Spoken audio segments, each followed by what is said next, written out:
I felt her before I saw her. The air in the corridor shifted, pressure rolling down the steel walls like a storm front. My instincts screamed predator a split second before a shadow detached itself from the bulkhead ahead of me. Her hand closed around my throat and lifted me clean off the deck. "Running again, Ryan Carter?" Queen Selene Ward said quietly. Her voice wasn't loud. It didn't need to be.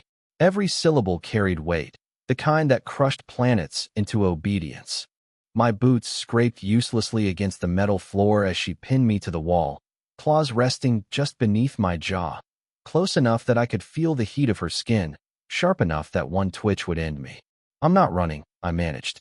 She leaned closer, her eyes locking onto mine, silver and cold and far too intelligent. "Lying," she replied, almost gently. "You've altered your routes. You avoid my chambers. You leave rooms the moment I enter them." Her grip tightened just enough to remind me how fragile I was. "You think I don't know why?" The warship's lights reflected off her armor, casting long shadows across the corridor. Around us, the massive vessel hummed with the quiet confidence of a fleet flagship. Thousands of warriors, countless weapons, all of it hers. And here I was, the only human aboard, pressed against the wall by the most dangerous being in the void. My pulse thundered in my ears. Selene tilted her head, studying me like a puzzle she'd already solved. "I spared you excuses long ago, Ryan," she said. "What interests me now is how long you think you can keep running from a truth we both already understand." She released me suddenly. I stumbled forward, gasping, my throat burning. Behind me, her voice followed, calm and inevitable. "You are not invisible to me. You never were. There are 3,742 beings aboard the warship Sovereign's Oath. I know that number because I counted them once, quietly, obsessively, during my first month here, when sleep came in short, nervous bursts and every unfamiliar sound made my heart spike. 3,741 of them are Selene Ward's people. And then there's me. Officially, I am Human Envoy Ryan Carter, Strategic Advisor and Cultural Translator for the Terran Coalition. That's what the documents say. That's what the fleet logs record. That's what gets repeated during briefings when admirals want to pretend this arrangement makes sense. Unofficially, I'm something else. A curiosity. A liability. A possession. Selene's species, the Varithi, doesn't hide what it is. They conquered half their known space not through deception or diplomacy, but through overwhelming force and an unshakable belief that dominance is honesty. To them, power isn't something you justify. It's something you demonstrate. From the moment I stepped aboard this ship, I felt it. The way conversations paused when I entered a room. The way warriors tracked my movement with slit-pupiled eyes. The way silence followed me like a shadow. Varithi didn't whisper often, but when they did, it was never subtle. The Queen's human. Her chosen. Her trophy. No one ever said it to my face. They didn't have to. The looks were enough. I'm smaller than them. Softer. Slower. My bones would snap in a Varithi grip like dry twigs. My teeth aren't weapons. My hands don't end in claws. I don't radiate threat just by standing still. And yet, I walk through corridors lined with armored giants, and no one touches me. Not because I'm respected, because I'm claimed. Selene never announced it. She never had to. The first time she stood beside me on the command deck, the entire ship felt it. The subtle shift in hierarchy, the invisible line drawn around my body. Under her protection, under her ownership. I hate how safe it makes me feel. That's the part one never admit out loud. I wasn't always like this. Before the Varithi, before Selene, I was good at navigating danger. Negotiation was my specialty. Finding the soft space between hostile factions, translating intent where language failed. That was my job. I'd stared down warlords and smugglers and zealots with nothing but words and a borrowed uniform. But none of them looked at me the way Selene does. She doesn't see weakness when she looks at me. She sees potential conflict. A problem worth solving. A challenge worth claiming. In Varithi culture, that's the closest thing to admiration there is. And that's exactly why I run. Because every time she looks at me, I feel myself slipping, my certainty, my distance, my carefully built walls eroding under the weight of her attention. It's not her violence that terrifies me. Violence is simple. Violence has rules. What scares me is the way she watches me when she thinks I'm not aware of it. Like I'm something fragile she doesn't quite trust herself to touch. The worst part? She chose me. out of thousands of her own kind, out of admirals, champions, war leaders whose names carry blood and glory. She chose a human advisor with shaking hands and a voice that still catches when she's too close. I tell myself it's political, a calculated move, a symbol of dominance over humanity. But symbols don't look at you the way Celine does, and possessions don't make a queen hesitate. So I keep moving. I change my routes. I arrive early and leave first. I avoid her gaze and pretend I don't feel it when she enters a room and the temperature seems to rise around her. Because if I stop running, I might have to admit the truth I've been avoiding since the day she first said my name. And once I admit that, there's no hiding from what comes next. If you've watched this far, then this story is really interesting to you. Please confirm it by clicking like under this video. It doesn't cost you anything, but it will help me understand what story to publish for you next. Write in the comments who the main character in this story resembles. Let's move on. Ironreach Station still comes to me in fragments. The smell of burned insulation. The way artificial gravity stuttered, just enough to make every step feel wrong. The distant thud of impacts echoing through the superstructure like a giant heart failing in slow motion. I remember the alarms most of all, not the sound, but the way they sounded, strained and uneven, as if the station itself knew it was already dead. It was supposed to be a routine evacuation. That's what command said. A border relay station, old and underfunded, caught between two expanding conflicts. Get the civilians out, secure the data cores, pull the skeleton crew, and leave before anyone important noticed. They noticed. By the time the first Varithi War signatures appeared on long-range scans, Ironreach was already bleeding atmosphere. Pirates had hit the outer ring hard, sloppy but brutal, and someone, still don't know who, decided that chaos was the perfect cover for a grab at Varithi assets passing through the sector. Celine Ward was not supposed to be there. At the time, she wasn't queen. She was a fleet commander with a reputation that made seasoned officers nervous and junior ones reckless. The kind of figure people either followed blindly or tried very hard to impress. I met her in a collapsing corridor with sparks raining down like fireflies. I was pinned under a fallen support beam, my left leg screaming every time I moved, my comm unit dead. The evacuation route I'd memorized was gone, sheared away by decompression. I remember thinking, very calmly, so this is how it ends. Then the pirates found me. They weren't Varithi. They were human, or close enough. Men in patched armor with scavenged weapons and desperate eyes. One of them laughed when he saw me, actually laughed, like I was a gift the universe had dropped at his feet. Lucky day, he said. I didn't see Celine arrive. I only heard the sound of something heavy hitting metal, followed by screaming. She moved through them like inevitability. I watched her kill 3 men in less time than it took my brain to process what I was seeing. No hesitation. No wasted motion. Just claws, strength, precision. When the last one hit the deck, she turned toward me, her armor scorched, her eyes locked on mine. You're injured, she said. Not asked. Stated. She lifted the beam like it weighed nothing, then picked me up, cradling my broken leg against her body as if I were something delicate. I remember being embarrassed by how close she was, by how safe I felt in her arms while the station was tearing itself apart. You're human, she said, almost to herself. That should have been the end of it. Drop me at medical. Return to the battle. Another anonymous rescue in a long list of violent victories. But she stayed. I drifted in and out of consciousness while medics worked on my leg. Every time I woke, she was there, standing too close to the bed, watching me like she was waiting for something to break. When I finally found my voice, it came out thin and stupid. Why? I asked. She tilted her head. Why what? Why save me? You didn't have to. Her answer was immediate. No calculation. No diplomacy. Because you're mine now. I laughed weakly, assuming I'd misunderstood. Cultural mismatch. Translation error. Something like that. She didn't laugh. Later, after Ironreach was abandoned to the vacuum and the pirates were hunted down with extreme prejudice, I learned what her words meant. Varithi don't use possession lightly. Claiming someone in the middle of battle, saving them at personal risk, creates a bond recognized across their hierarchy. I had been marked. Not publicly, not formally, but unmistakably. Celine never explained it, never asked my consent. She simply adjusted her behavior as if a decision had already been made. She positioned herself closer during briefings. She corrected officers who spoke about me instead of to me. She watched my reactions with unsettling attention. When she was elevated, when blood and politics and opportunity aligned, and Celine Ward became queen, the mark followed her. And so did I. That's why I run. Not because she's dangerous. Not because she scares me. But because every step I take away from her feels like betraying a moment when I was at my weakest. And she chose me anyway. And I don't know what it means to be chosen by a conqueror who never learned how to let go. The convergence was held at the edge of a system that should not have existed anymore.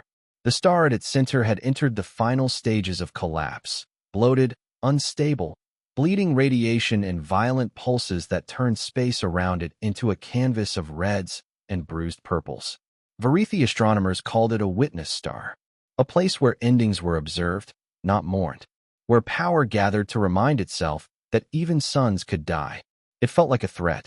The observation spire extended from Celine's flagship like a spear aimed straight at the dying light. Entire sections of the warship had been cleared, reshaped into something between a throne hall and a military council chamber. No softness, no comfort. Everything angular, intentional, imposing. Perfectly Varithi. Representatives from conquered systems stood in rigid clusters. Fleet commanders, war chiefs, industrial magnates. All of them predators in their own right, dressed in formal armor that gleamed under the star's red glow. Dominance displays played out in subtle ways. Posture, proximity, who was allowed to speak without interruption. And then there was me, standing at Celine's right hand. I hadn't been asked if I wanted to attend. She'd sent formal attire to my quarters, dark, severe, tailored to my frame with unsettling precision. I didn't ask how she'd gotten my measurements. I didn't want to know how long she'd been paying attention. "You're tense," she said quietly as we took our place near the central viewport. "I'm human," I replied. "I'm standing in a room full of apex predators while a star dies behind us. Tension feels appropriate." A corner of her mouth twitched. "Amusement, maybe. No one here will harm you," she said. "That's not comforting," I muttered. "It just means if something happens, it'll be because you allowed it." She turned then, fully facing me, her expression sharpening. "You believe I am a threat to you?" I met her gaze. "I believe you don't explain what you want. And in my experience, powerful people who don't explain what they want are the most dangerous kind." For a long moment, she said nothing. Around us, the convergence continued, alliances forming, grudges resurfacing, entire civilizations being discussed like resources on a tactical display. The dying star flared brighter, washing Celine's pale features in crimson light. "Come with me," she said at last. It wasn't a request. She led me away from the crowd, through a sealed side passage, and into a smaller observation chamber. Private, shielded.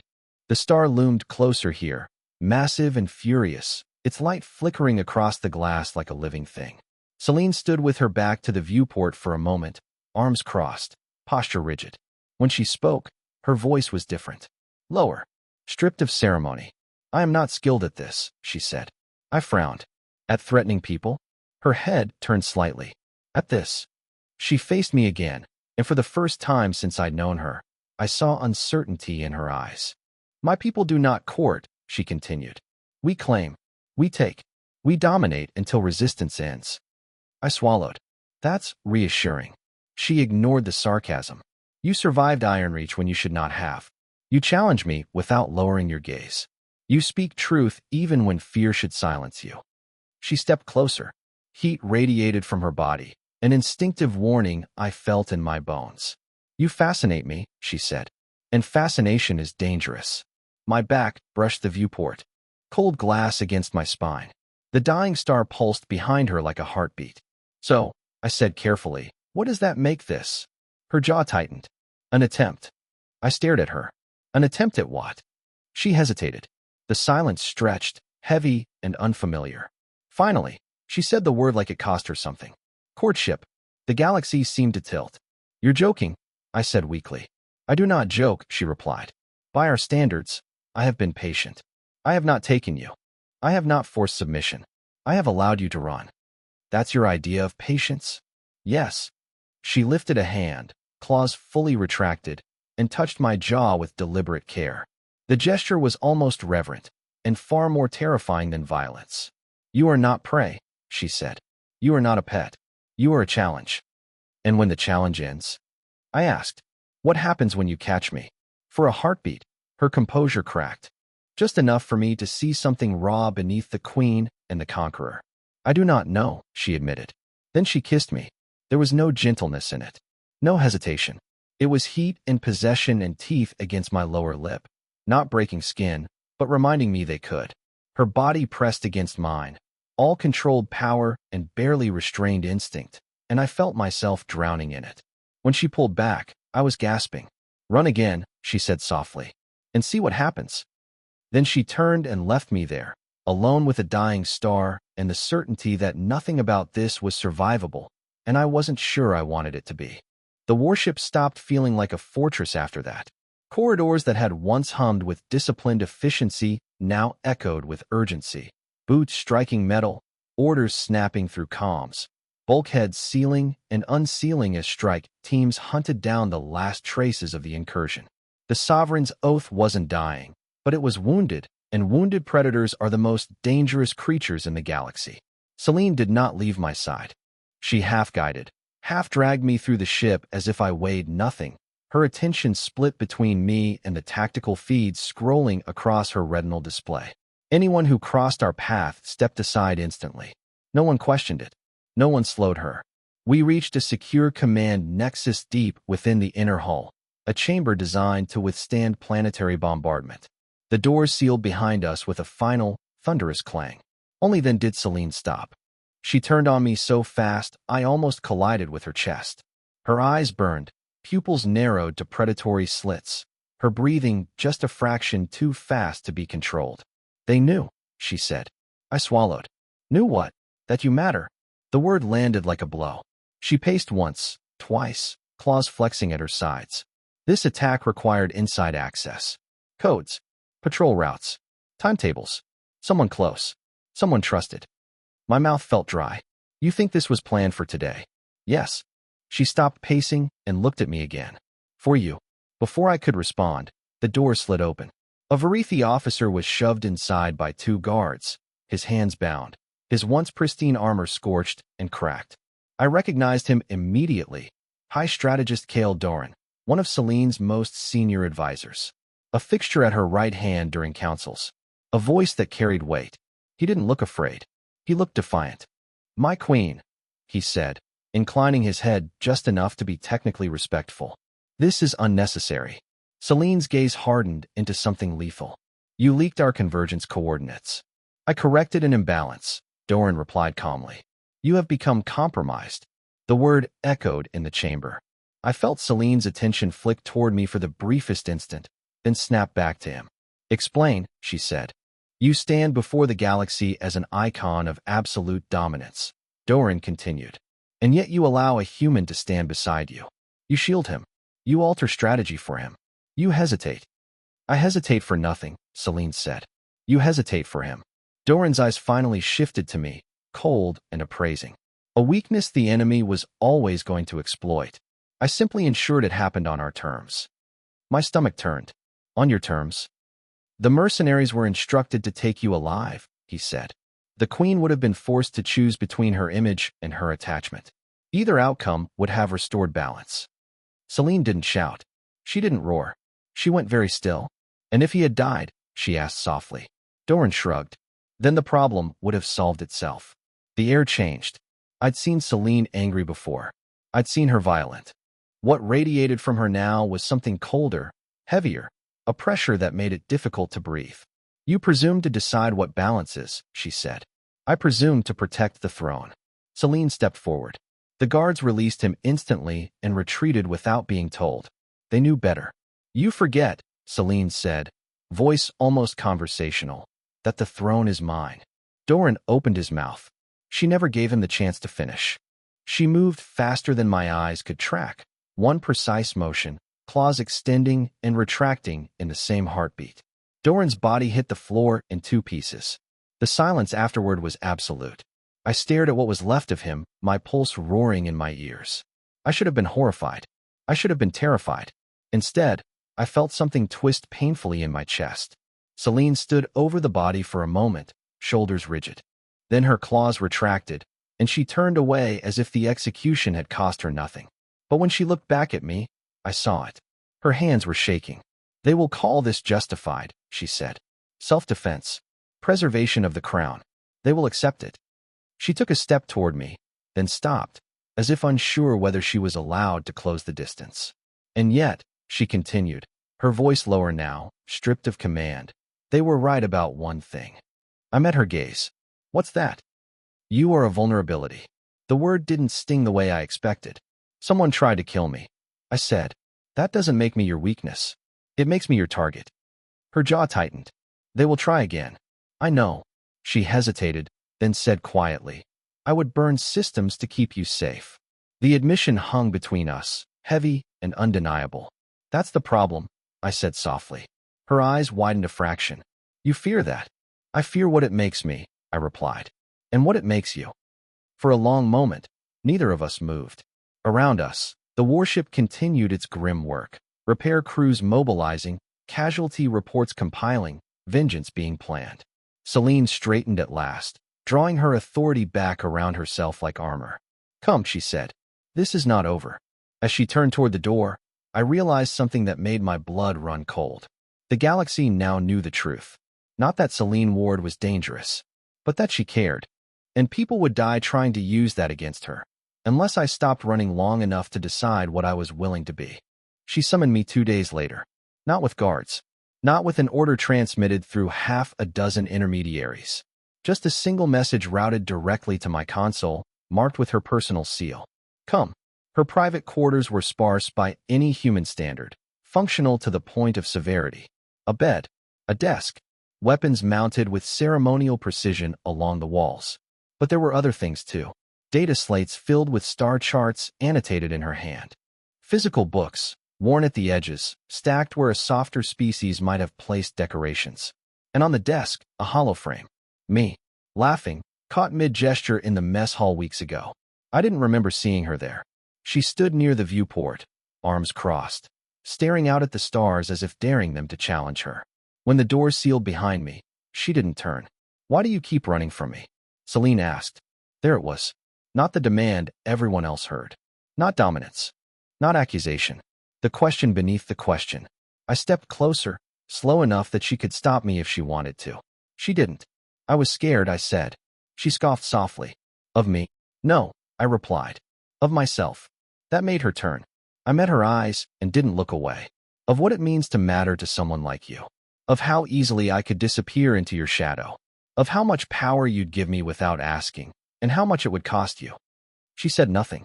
Her face was unreadable, but I could see the tension there, the barely restrained instinct telling her to take control of the moment. "So here it is," I continued. My voice was steady now. No excuses, just the truth. I took another step forward. "I won't be your possession. I won't be your shield. I won't be the weakness others try to use against you." Her breath caught. "But I won't run either." I stopped directly in front of her. "I'll stand with you, only as your equal. Not because you claimed me, not because you saved me, because I choose you." Silence crashed down between us. She froze. I watched the words land, watched her process them like a foreign language. A verdict, not a plea. A line she couldn't cross by force. "Equal," she repeated slowly. "Yes." For a terrifying second, I thought she might reject it. That dominance would reassert itself. That this was the moment I'd finally gone too far. Instead, something inside her gave way. When she kissed me this time, there was no possession in it. No warning of teeth. Just heat and uncertainty and something dangerously close to hope. When we pulled apart, she rested her forehead against mine. "This will not be easy," she said quietly. "I know. The galaxy will not understand. I don't care." A sound escaped her then.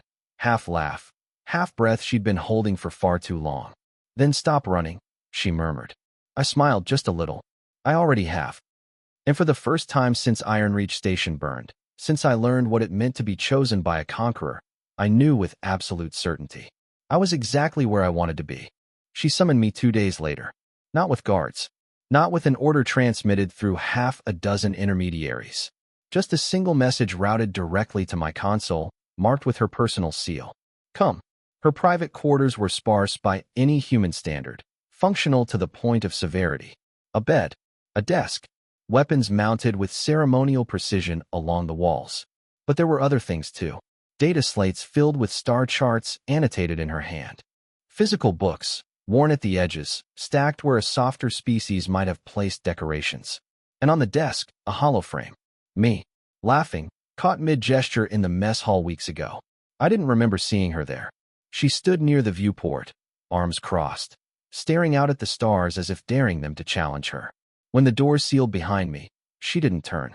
"Why do you keep running from me?" Celine asked. There it was. Not the demand everyone else heard. Not dominance. Not accusation.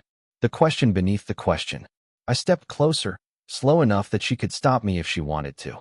She didn't. I was scared, I said. She scoffed softly. Of me? No, I replied. Of myself. That made her turn.